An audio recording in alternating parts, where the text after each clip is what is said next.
851. Go ahead and disregard the checks. We got him at San Pacific.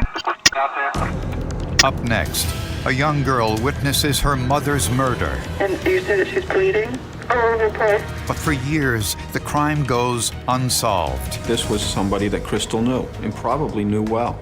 A suspect comes forward with an unbelievable tale. And it was just the most bizarre story I'd ever heard in my life. It's completely implausible. But what if the evidence shows he's telling the truth? The DNA come back and DNA doesn't lie.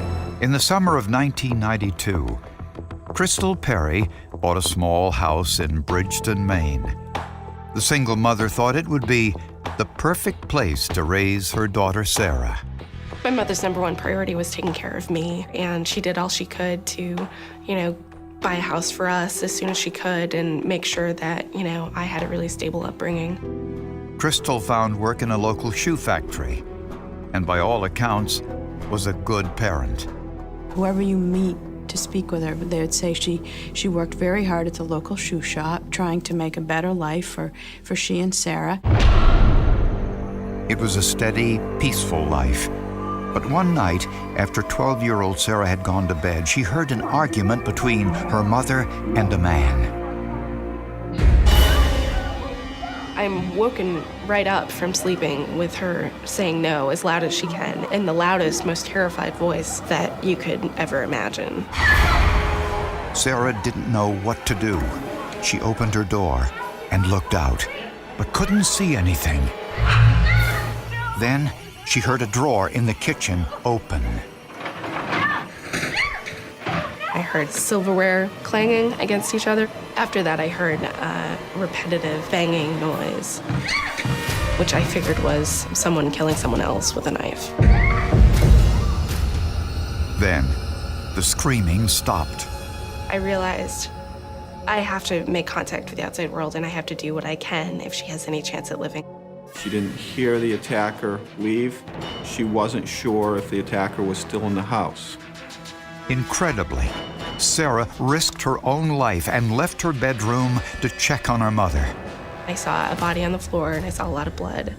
And as I was approaching it, I was hoping that it wasn't her, but pretty sure that it was. Her mother wasn't moving. Sarah tried the phone, but there was no dial tone.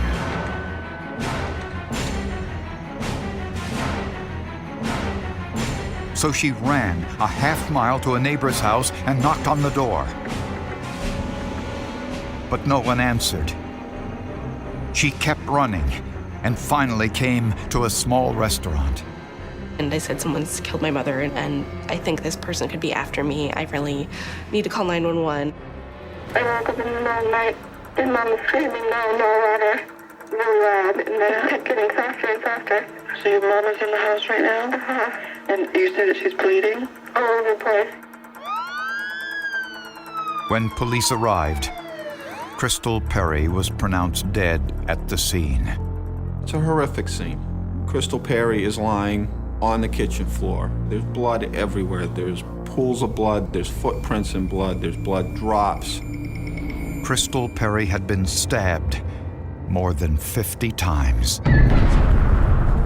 There was a bloodshed event that occurred in the living room area, and that extended from that area into the kitchen where she was found. We classified this as a crime of passion because of the overkill, which usually, 99% of the time, leads it to be somebody known and some acquaintance of the victim. Nothing had been stolen from the house, and there was no forced entry. She was in her bathrobe. It was later at night, and for her to be comfortable to open the door, if that's what happened, it certainly suggests she either knows them or would recognize them. It looked as if the killer attempted to clean up. While doing so, he tracked bloody shoe prints over the kitchen floor. There were footwear impressions of varying quality and clarity all throughout the flooring. Approximately 20 or more were visible. This helped identify the number of assailants. Crystal had bare feet, so either there was one suspect at the crime scene or there were two with the same type of shoe and the same outsole design, so the likelihood of that is low. Bridgeton was a small town, only a few thousand people, and as residents soon learned, one of them was a killer. Because Crystal Perry had been stabbed more than 50 times, there was an extraordinary amount of blood at the crime scene. The fingerprints were too soaked in blood to be usable, but blood spatter analysts noticed a series of blood patterns on Crystal's body that were distinctive. What stood out to us was clearly you could see some blood droplets which were on her leg, on her exposed leg. And when we examined the blood droplets, it was consistent with a passive blood drop. Passive blood drops are almost always perfectly circular at the point of impact. They result from blood dripping straight down from a relatively stationary source. And since these drops fell on top of Crystal's body, it could mean only one thing. They did not come from Crystal. There's no way that she would be able to maneuver her body in such a way that blood drops would come down on the side of her legs. This was an event that happened after Crystal Perry was motionless. That led to one conclusion. The killer was hurt during the attack, and his blood dripped onto Crystal's body. Blood is slippery. Blood is consistency of motor oil. Your hand is going to slip down and probably go over the blade, and you're going to get cut. These passive blood drops were also found in the kitchen. There was drips of blood in the sink and on the counter, and appeared that he went to the paper towel dispenser and got some paper towels, because there was no drips coming back towards the body. They were all going towards the sink. Investigators found a shoe in a local store that matched the bloody shoe impression from the crime scene. An Oak Harbor model Danny shoe, so they had an idea of what the shoe of the suspect would look like. At Crystal's autopsy, the medical examiner found evidence of sexual assault and collected biological samples for future comparison. In a search for suspects, police turned to Crystal's ex-husband, Thomas, who lived only 6 miles away.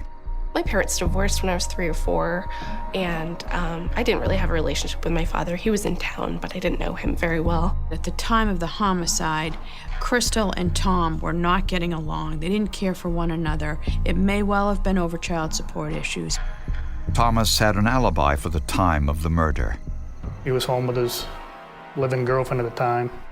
But Thomas's alibi was problematic. His girlfriend, Joanne Stager, had a run-in with Crystal Perry shortly before the murder. There was no love lost between the two of them. Joanne is jealous of Crystal, and to the point where she had even had an altercation in a local bar one night. Crystal was punched in the eye, and she had a big black eye. They were quickly pulled apart by the bar owners. Joanne is actually charged with assault. Those charges were ultimately dropped, but Thomas and Joanne's alibis for the time of Crystal's murder were now considered suspect. Joanne's alibi was Tom, and Tom's alibi was Joanne. Police weren't the only ones who thought Joanne might be responsible. Somebody was always calling saying Joanne's involved. I'm not saying that she's a girl that could commit murder, but she was a tough girl. But Crystal Perry's daughter, Sarah, identified another possible suspect. On the night of her mother's murder, Sarah said she thought she recognized the man she heard arguing with her mother. It was her mother's boyfriend, 19-year-old Dennis Butler. Sarah said she'd seen Dennis get angry in the past. I had seen him go from being irritated to being pretty angry very quickly. Dennis and Crystal had a volatile relationship. Clearly, there would be some hurdles with her being 30 and Dennis being 19.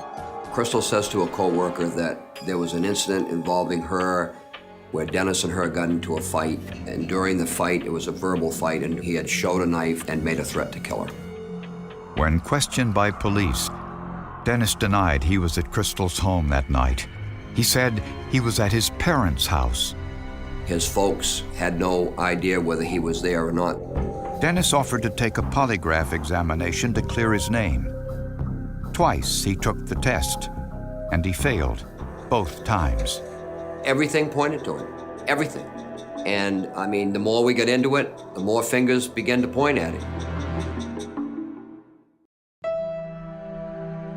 After Crystal Perry's murder, her daughter, Sarah, then 12 years old, was forced to move to Texas to live with relatives. It was understandably a difficult time. When I fell apart, I really did fall apart and, cried a lot and had a lot of fear. I didn't want to be left alone in the house. Crystal Perry's 19-year-old boyfriend, Dennis Butler, was a possible suspect. Butler failed 2 polygraph tests. It tells us that he, being deceptive, he was not telling the truth on some of these answers, which indicated he was either directly involved or he had knowledge of what took place that night. Butler wore the same size shoe as the footwear impressions at the crime scene. But investigators did not find Oak Harbor brand shoes in his home.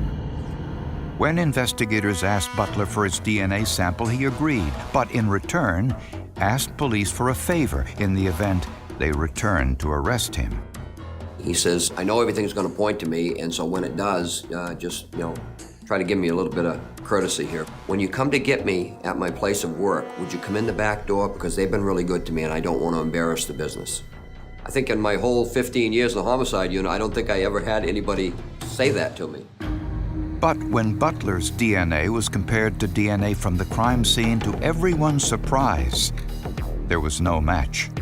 I was shocked that it did not come back Dennis's. They were all in shock. I think they were all probably 99% sure that Dennis was the one. So shocking that investigators had difficulty believing the results. Dennis is such a logical suspect, they ask that it be tested again. The results from the second test were the same. The DNA come back, and DNA doesn't lie, and it was not Dennis. The DNA of blood from the crime scene was also compared to Crystal's ex-husband Thomas, his girlfriend Joanne, and several other suspects. But again, there was no match. After the DNA results came back, I think everything was on the table. Everything was potentially possible again. The DNA from the crime scene was eventually compared to the DNA profiles in the database of known criminal offenders, and again, there was no match. With that, the case went cold. The townspeople were very upset. I think anytime you have a case that goes unsolved for a long period of time, it has even more of a dramatic impact. It's frightening for the people in town. Homicide cases are never truly closed, but the investigation continued with little progress. I was on this case for 4 years before I retired, and quite frankly, I stayed on an extra 2 years with the state police because of this case. We knew we had the physical evidence that could nail this person. We just had to find the person to match. Over the next 12 years, several suspects were considered, including a serial killer and a local handyman whose romantic advances Crystal had once rejected, but DNA excluded them both. Eventually, so much time had passed that I accepted that we weren't going to find this person. Then, incredibly, investigators got a break. The statewide DNA database reported a cold hit.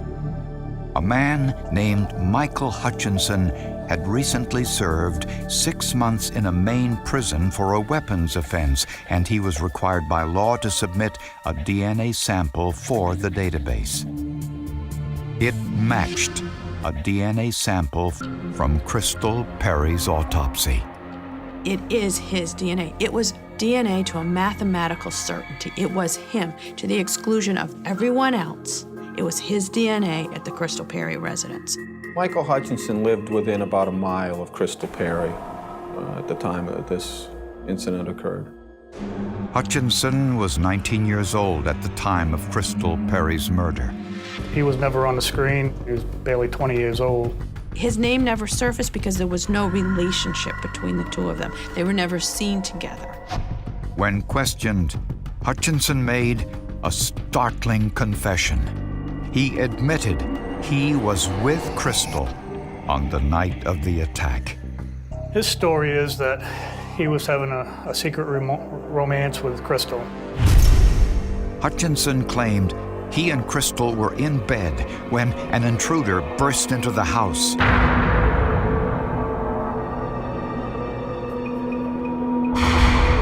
He confronted the man in the kitchen, but was knocked unconscious.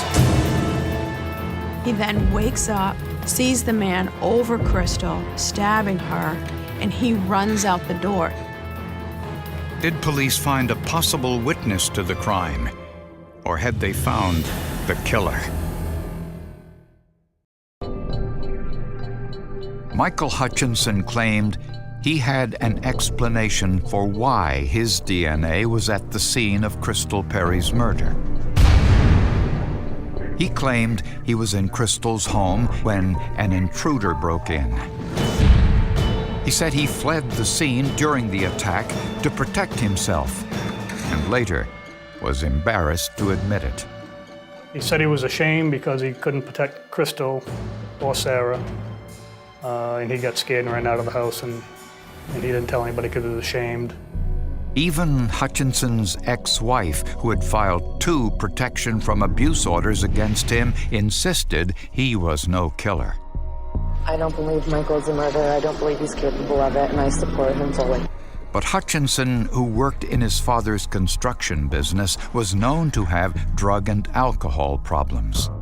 We had former girlfriends saying that, he was a nut, he'd drink and get ugly and get mean. People that we spoke to just said that he was just real erratic during this time. You didn't know what to expect from him. Investigators found numerous problems with Hutchinson's story. First, Crystal's bed looked as if only one person had been sleeping in it. And if Hutchinson had been having an affair with Crystal, why hadn't her daughter ever seen him? I would have known. I was living in the house. We really lived as a pair. When you live with a single mother, you know what's going on in her life. The bloody shoe impressions at the crime scene also disputed Hutchinson's story. It appeared from my analysis that there was only one person there at the crime scene leaving down that outsole design when the blood was wet. Finally, analysts compared Hutchinson's DNA to the perfectly round blood drops on Crystal's leg. DNA tests proved this was Hutchinson's blood. And what that drop told us was that Crystal was on the floor. She was motionless, probably lifeless by the time, and the person is dripping blood onto her body. So the blood was dripped onto her after she was deceased. Michael Hutchinson was arrested and charged with first-degree murder. Prosecutors believe Hutchinson may have been high on drugs on the night of the murder. They also suspect Hutchinson and Crystal knew one another casually since it was a small town. Prosecutors believe he knocked on Crystal's door and used a ruse to get inside, saying he had car trouble or asking to use the phone.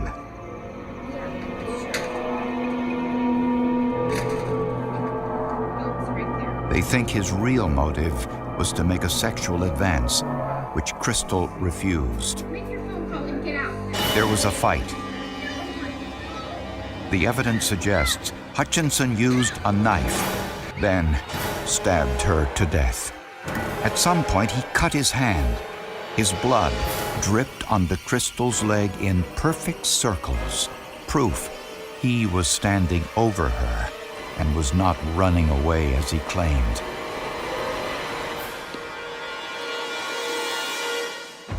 The final nail in Hutchinson's coffin was the scar police noticed on his right hand the day they arrested him. We saw the significant scar that ran basically from the palm area across the whole front of the hand. During his trial, Hutchinson testified in his own defense, telling the same story of the intruder. The jury didn't believe him either. Everything he told us was a lie, and it was pretty easy to prove once we knew who he was.